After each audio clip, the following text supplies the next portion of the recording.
Welcome to this new edition of Conversations of Policymakers on the Frontlines, and we have Bob Koopman, who I'm about to invite him here on Instagram. I'm doing that right now. And I'm gonna also invite him to turn on his camera on Zoom.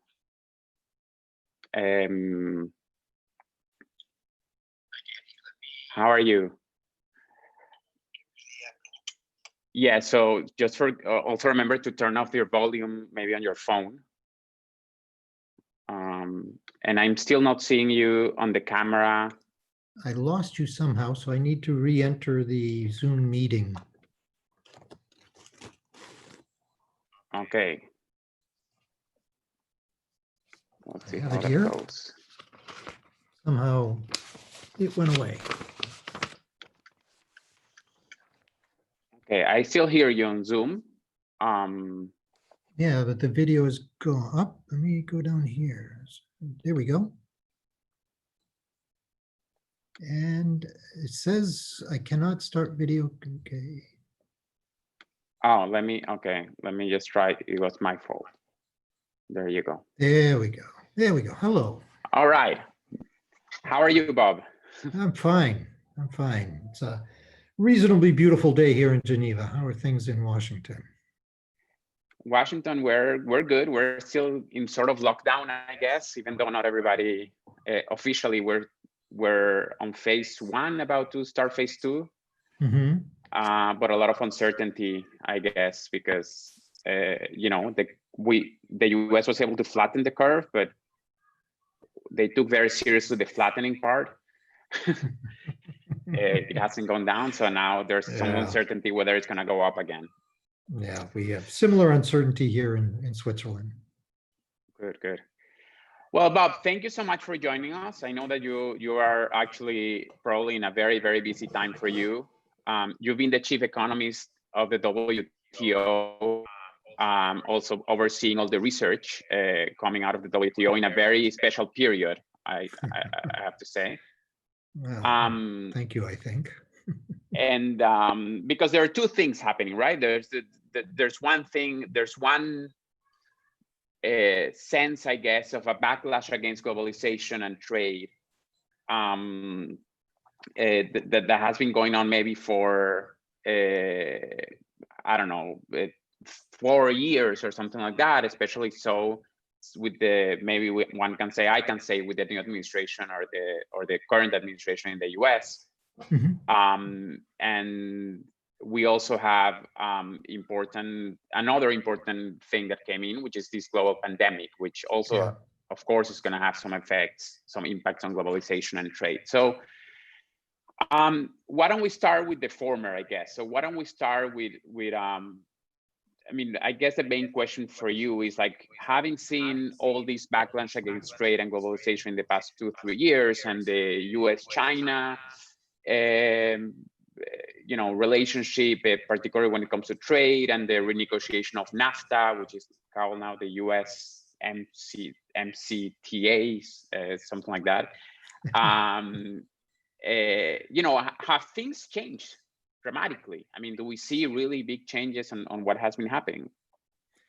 Well, thanks, Dany. Yeah, so, you know, I think the whole, in the US, you could see the growing backlash in the campaign for the presidency in the last round, 2016. Both major candidates seem to be backing away from strong support for trade. Both said that they would either oppose or reconsider TPP, you know, this very large regional trade agreement that had been under negotiation for many years. But then clearly the current US administration certainly upped that ante. Not only did it sign its withdrawal from TPP, I think, in the first week of the presidency, but then also started taking significant actions against other trading partners, which have been central to part of the debate here around WTO reform. So I think particularly in the US, that had been building for a while, and I think a big reason for it was growing inequality the fact that some sectors of the US economy were growing really well, workers in those sectors were doing relatively well. Other sectors were doing reasonably well, non-tradable sectors, let's say, service sectors, retail, and things like restaurants and places like that, which were absorbing a lot of the employment, but not paying great wages. And then the manufacturing, while output was remaining fairly steady, certainly employment was declining, and the composition, the geographic location of that employment was shifting. And US labor markets in particular were not as flexible as in terms of adjusting as had been observed in earlier episodes of major trade liberalization. And I think that, so technological change, changing consumer preferences, as well as a long-running trade deficit, and particularly a growing bilateral trade deficit with China, was causing a lot of political attention to be given to trade.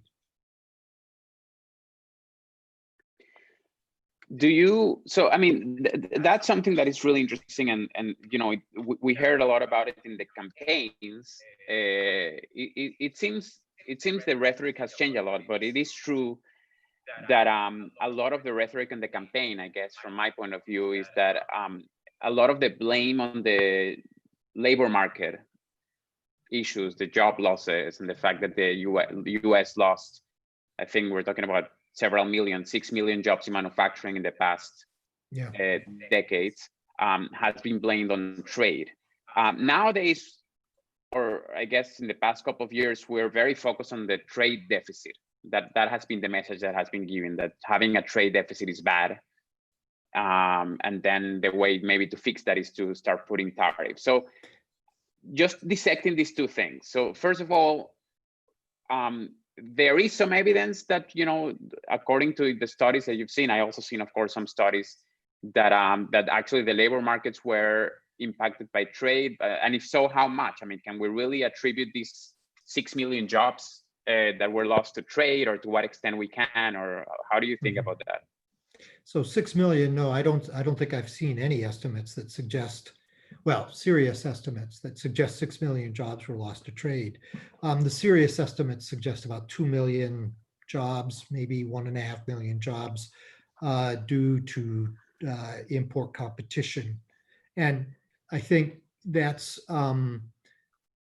not unreasonable, and not unreasonable estimates. So anywhere from, say, 20 to 25% of manufacturing jobs lost were probably due to import competition, most of that related to the rapid rise of imports from China. A famous series of papers by Otto Dorn and Hansen with some other co-authors discuss this.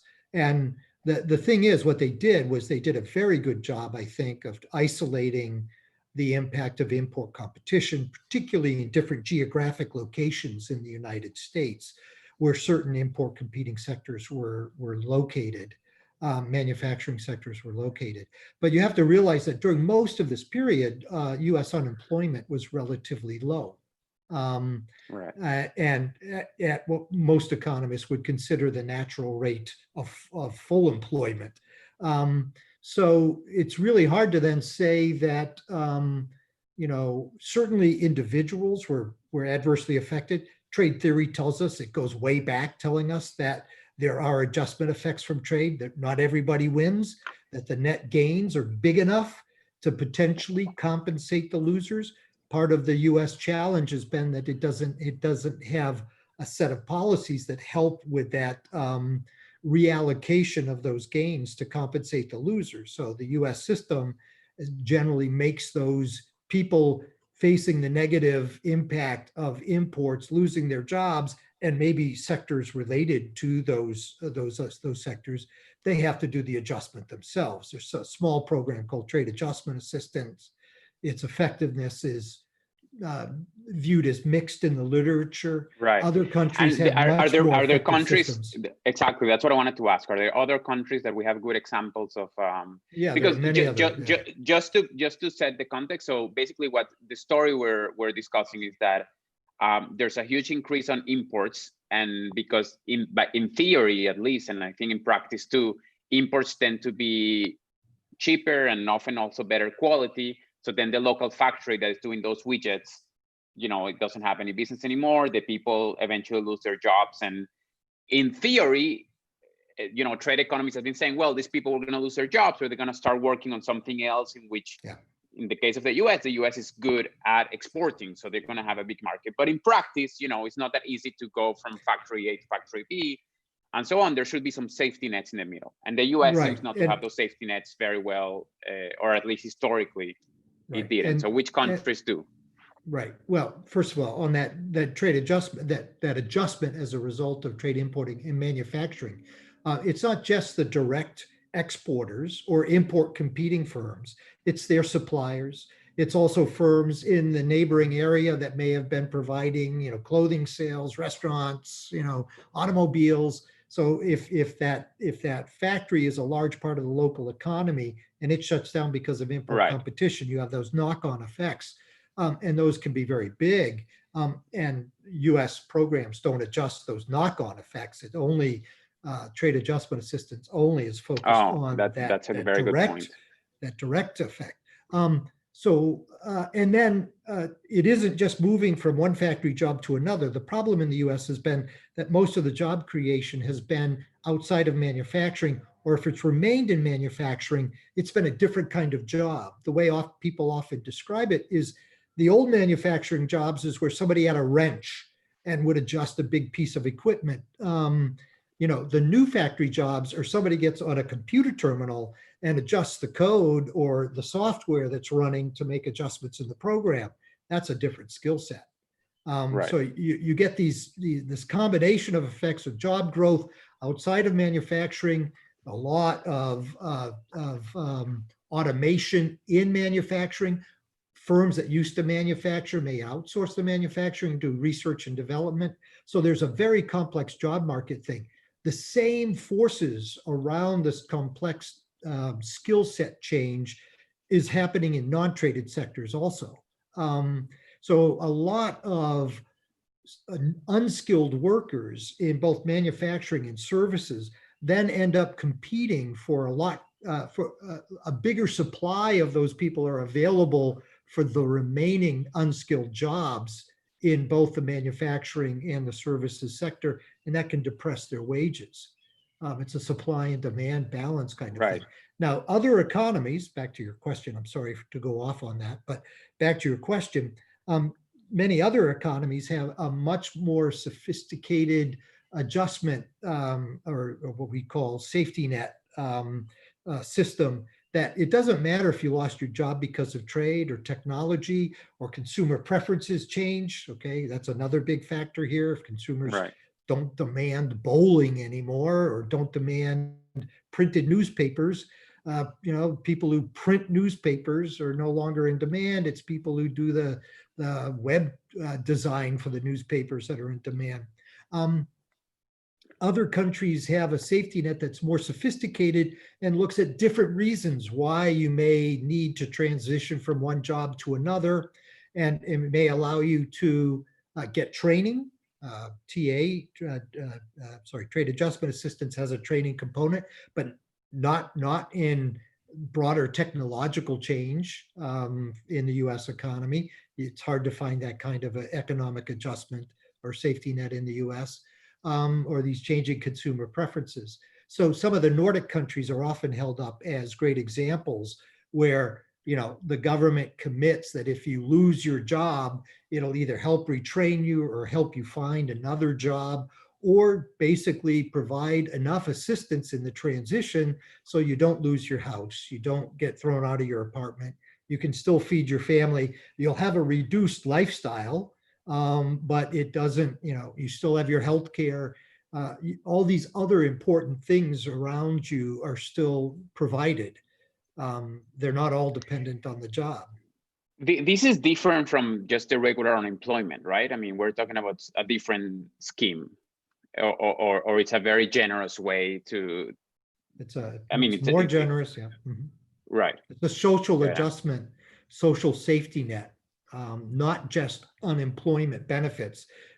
Some of these countries take a broader look, but a lot don't. Which are these countries, by the way? What are good examples? If you can... Often, Norway, Denmark, Sweden are the Nordic countries, but, Germany has this Kurzarbeit environment, like right now in the pandemic, where people are being put on short time rather than be laid off. Many other countries are providing much more direct wage insurance, where the company gets money to pay wages. There's a little bit of that in the U.S., but not as extensive as in other countries. So I think it's very, and there are trade-offs. Many countries have been jealous of U.S. economic growth rates in the past because our system requires a lot more adjustment, and there isn't this softer safety net that cushions it. But so there are trade-offs. It's not necessarily an easy question that let's just do this. This is just me asking as a boring research economist.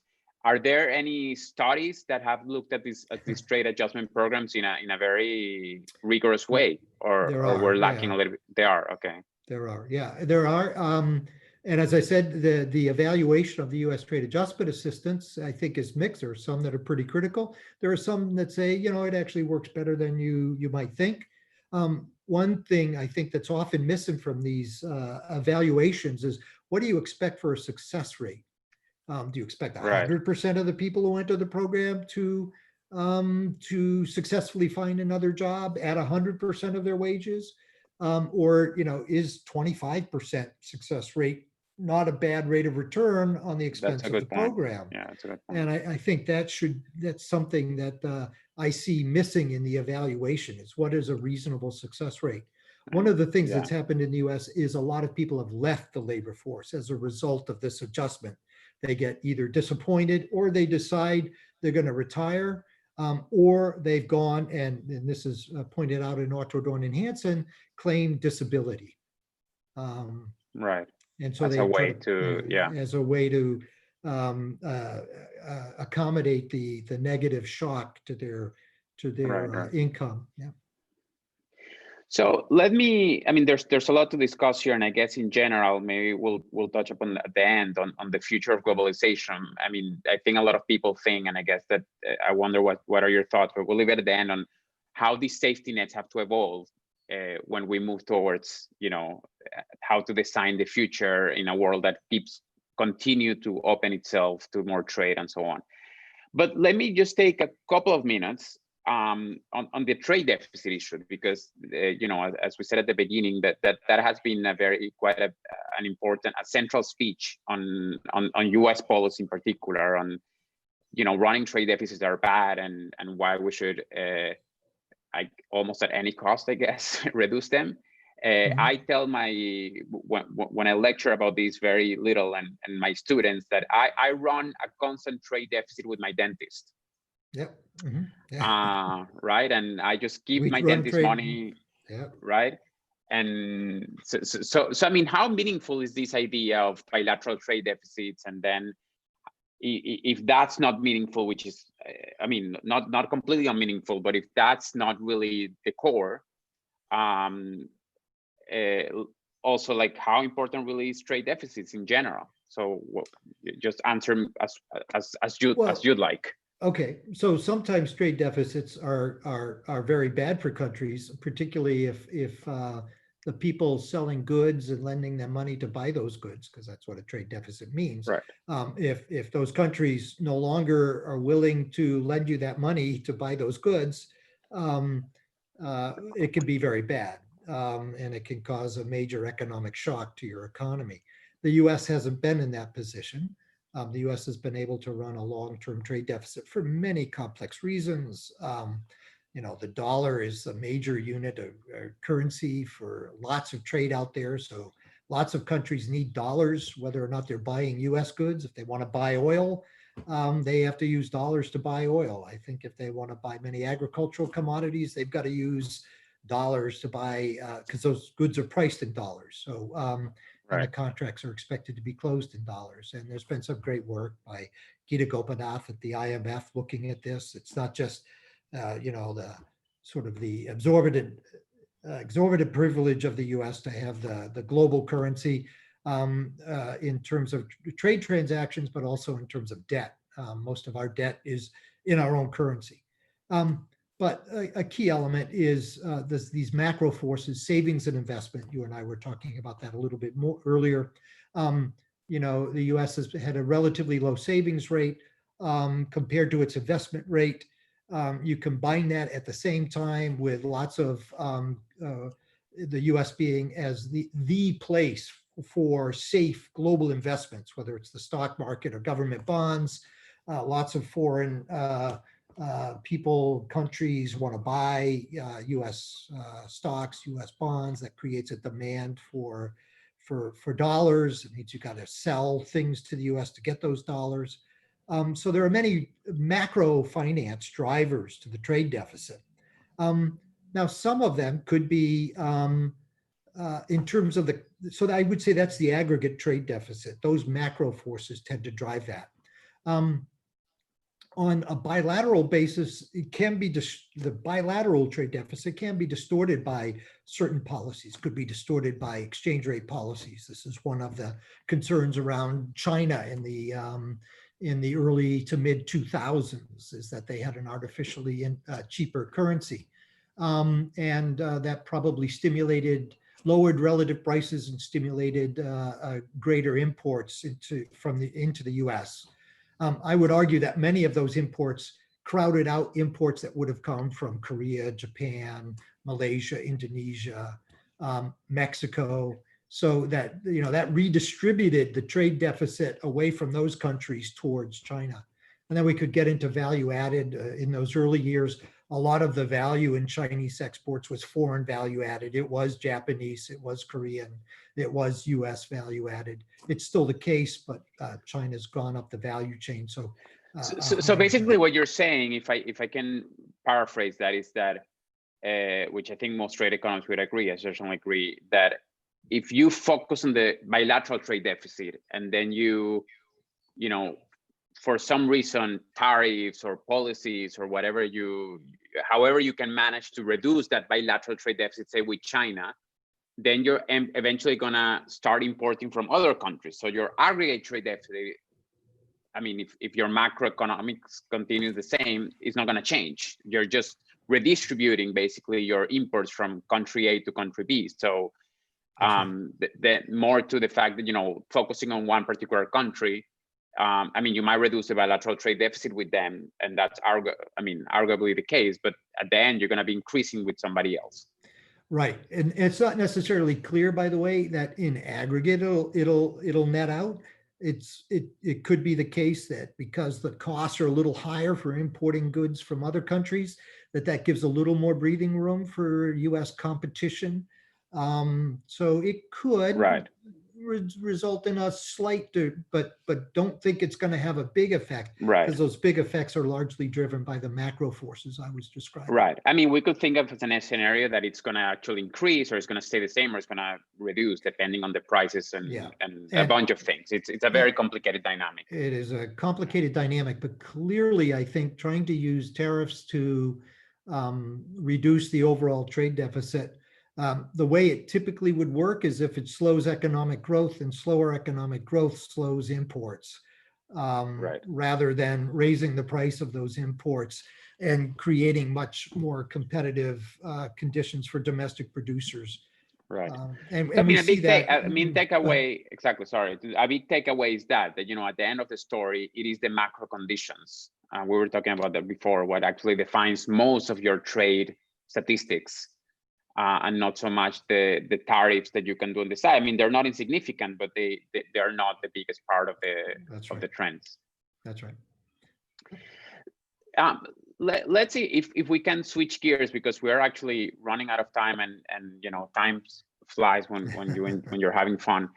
To the pandemic, to the global pandemic, and of course, this has been terribly both in terms of health and in terms of economics. We're seeing the biggest recession, the global recession since 1929,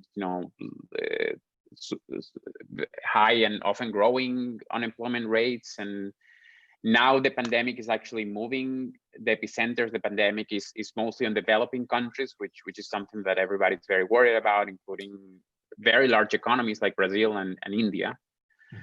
And this has also, you know, it has arised maybe some sentiments regarding trade and globalization, and it's unclear if they're good or they're bad. I mean, on one hand, you see a lot of the idea of reshoring, of saying that, you know, our country, whichever country that is, has to start producing. We cannot rely on other countries to import medical equipment, for instance. And you've seen some super, I don't want to use the word interesting, but some super new kind of fights out there in the world by, you know, who's importing more ventilators or not, and how can we get all the ventilators and so on. So very new and crazy times for global trade. So how do you see that from your position? I mean, what are the big things, the big trends that you've seen because of the pandemic on global trade? I think, you know, it's been a big shock to trade. And, you know, we predict that in an optimistic scenario, trade would decline by about 13% this year. In a pessimistic scenario, like 32%. But the data so far seems to line up more with the optimistic scenario. I think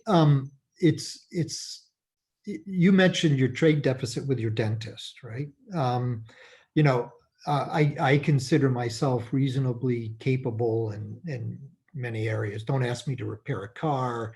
But, you know, working on my teeth would be hard. But this notion, in economics, we often talk about comparative advantage, right? So there's this guy, David Ricardo, talked about comparative advantage. It's not your absolute productivity that matters, it's your relative productivity that matters. You know, Adam Smith talked about specialization, raising overall productivity. I think with the pandemic, those forces are still there. And many countries are saying, geez, you know, we didn't have these masks, we didn't have these ventilators when we had this spike in demand, a very unusual spike in demand, because most producers are aimed at average production. And initially, when it was first centered in China, there was concerns about what we'd call a supply chain shock, where, you know, automobile producers couldn't get certain parts and components from China because they had shut down. But then the shutdown spread around the world. So if you were getting a part or component from someplace in the United States, that wasn't, you know, that was just as bad as it being in China. And right. You know, we observed that meat processing plants in the United States shut down. So the supply side shock from this pandemic has been global, right? And it's illustrated that whether you have your supply chain completely domestically or foreign, responding to a spike in demand, an unexpected spike in demand because of a health emergency or climate emergency, you know, a tornado or a flood or forest fires, those kinds of things, they're very difficult to respond to.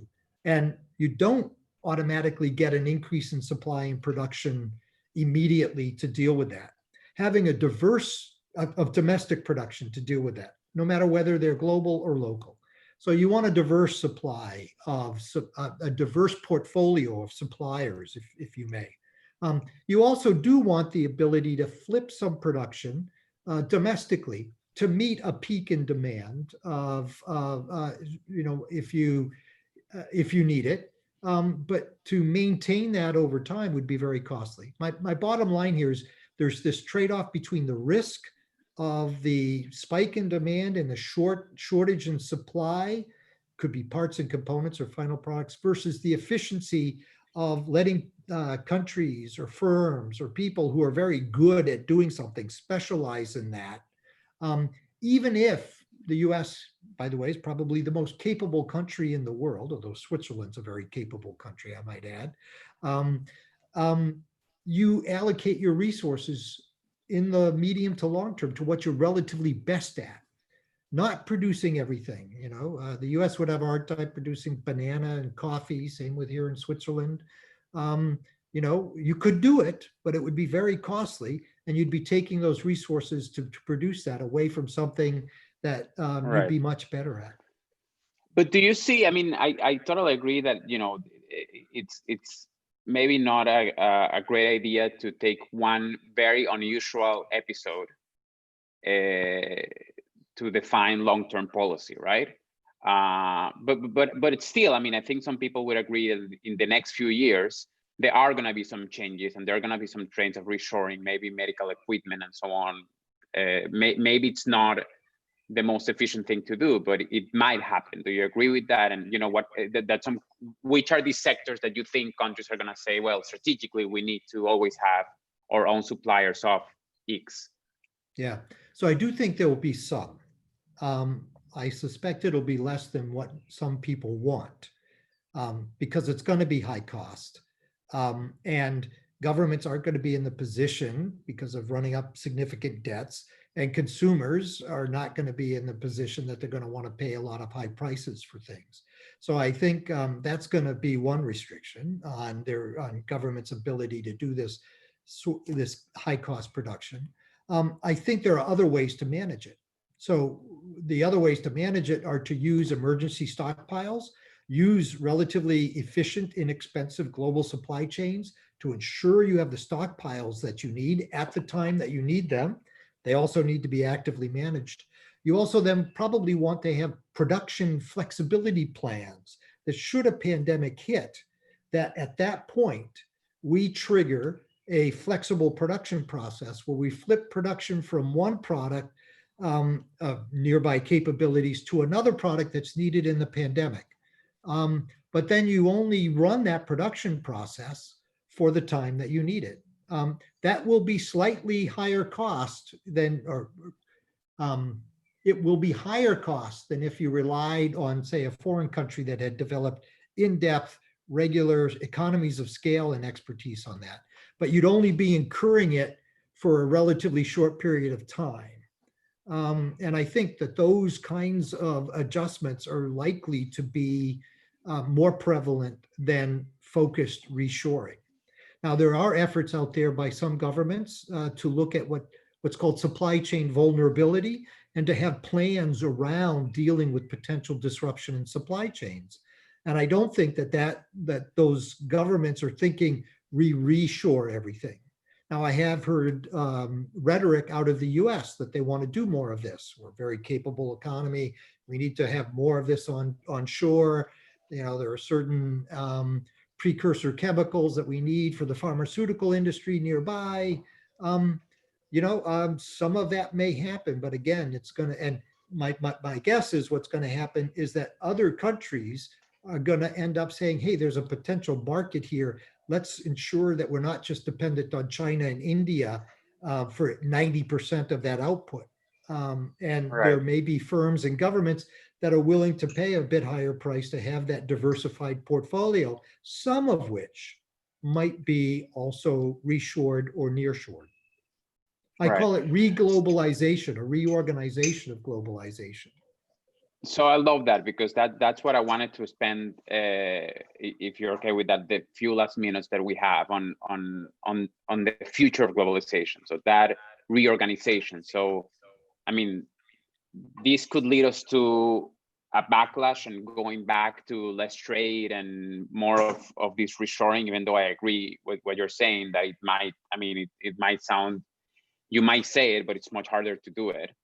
Or it actually might lead us to a even more globalization. But just before that, I want one thought that I also hope that you can include in your thoughts, if you have any ideas, that I think I was listening, it was Dany Bahar, I think, that he was talking that when you think of globalization, you, in your mind, you know, the images that come to mind are the big containers and of world trade moving. You used to think much less about organizations like the WHO, the World Health Organization.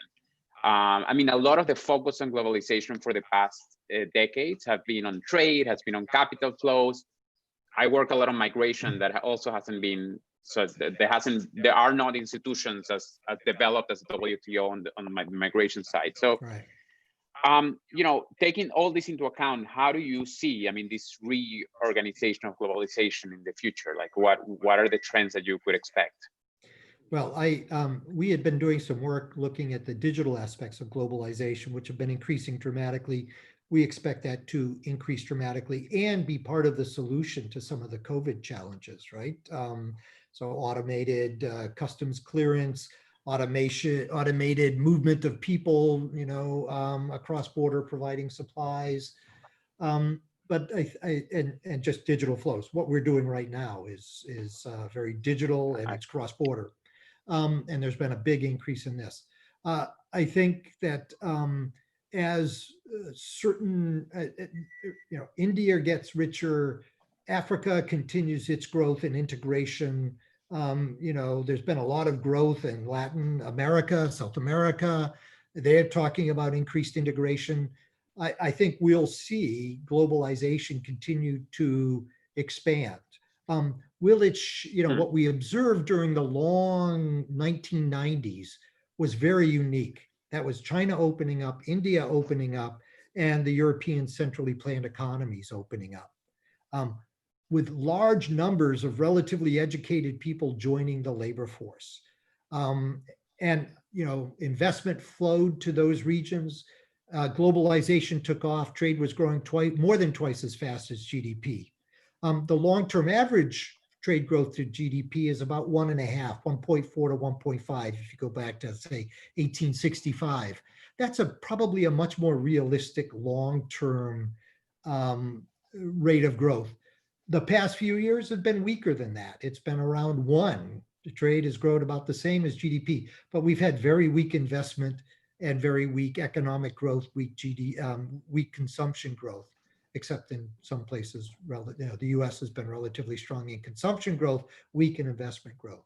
So I do think, we'll see this sort of what I described as a reorganization of globalization, geographically, compositionally, from goods to digital. And some countries may be less engaged in trade, but other countries are going to be more engaged in trade. So how it all sorts out, as I said, I think it comes out to this reorganization of globalization rather than a movement back towards isolationism.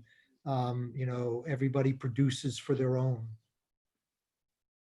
What do you think is the role of the WTO in this new era? I'm sure you thought about that a lot. Yeah. By the way, I love Dany Roderick. He does some very good stuff. I read it. I read it closely. I sometimes wonder how well he understands what the WTO does. The WTO is it's a rule-making organization that has this, is historically in the past, say, 25 years, had this legal aspect.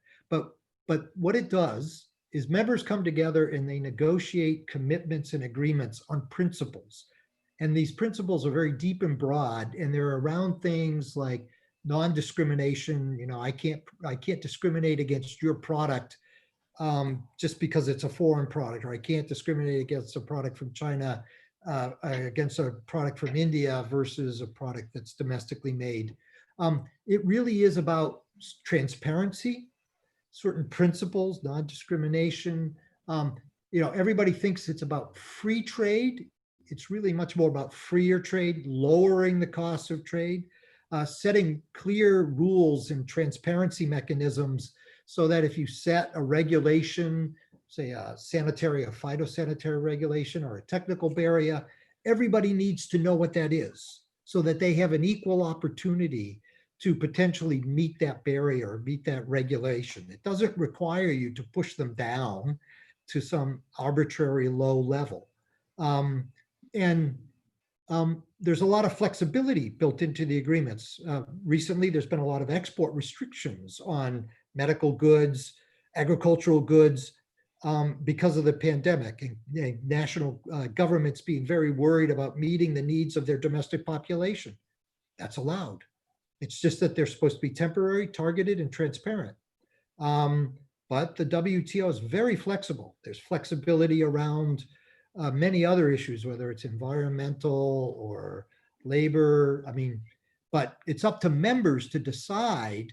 It sets these broad guidelines, and then members decide their specific policies that are not supposed to be inconsistent with those guidelines, but there's lots of flexibility around there. It's not here's a list of things you Right. can and cannot do. So do you see, going back to the very first question, do you see that the WTO could play or should play or will play a role also on these safety nets that might, by definition, I think the WTO doesn't get involved because it's a sovereign country's decision on how to deal with these adjustments. But do you think that there's a role for a more globalized view on that? Well, policy coordination is often helpful, and the WTO is one place where governments can, either set these broad principles, interpret some of the flexibilities in a way that they all agree on. There's a lot of ambiguity, constructive ambiguity in the agreements that members may not agree on right now, but they probably should come back together and discuss. There's lots of areas where the rulebook hasn't gone, and many firms, many countries are concerned about that. So there is a need for the WTO membership. And I liked how you say it's sovereign countries that come here. It's other members that are passing judgment on other members' stuff. It's not people like me. The Secretariat's relatively weak at the WTO. But members, I think, for a variety of geopolitical reasons, have prevented the WTO's legislative function from advancing and dealing with these challenges, and been too reliant on the judicial aspect of the WTO, which has then created more pressure in the geopolitical space. And so I think members have to decide, this is an organization that we can invest in, and have faith and confidence in one another. It's not so much the WTO, it's faith and confidence in one another to help us navigate this complex and rapidly changing global environment. Right. Bob, this has been super, super interesting. And I actually do have like 20,000 more questions, but I'm not gonna make all of our viewers go through that, but we'll continue to be in touch. I mean, I think a takeaway is that you are optimistic, right? I mean, you're optimistic that globalization is gonna continue, that after the pandemic, we're gonna realize that the most efficient, the safest way to go is to continue more or less what we were doing, but also in the long run, more of these considerations of safety nets will have to be taken into account. These are my words, not yours. Have to be taken into account for the global trade system to continue to thrive and provide, at the end of the story, I mean, the idea of trade is to provide better well-being to everybody. That's right. And trade's done a remarkable job of that, but that doesn't mean it's perfect, and that there are places that can be improved, right? Whether it's in adjustment policies domestically or members coming together on very tough topics and reaching agreement on how to proceed into the future. Thank you, Dany. Right. Well, thank you so much. We'll be in touch, and thank you so much for all your hard work from where you are, and enjoy the rest of your evening. Okay, thanks, Dany, and Bye thanks bye. to all of you who joined us. Bye-bye.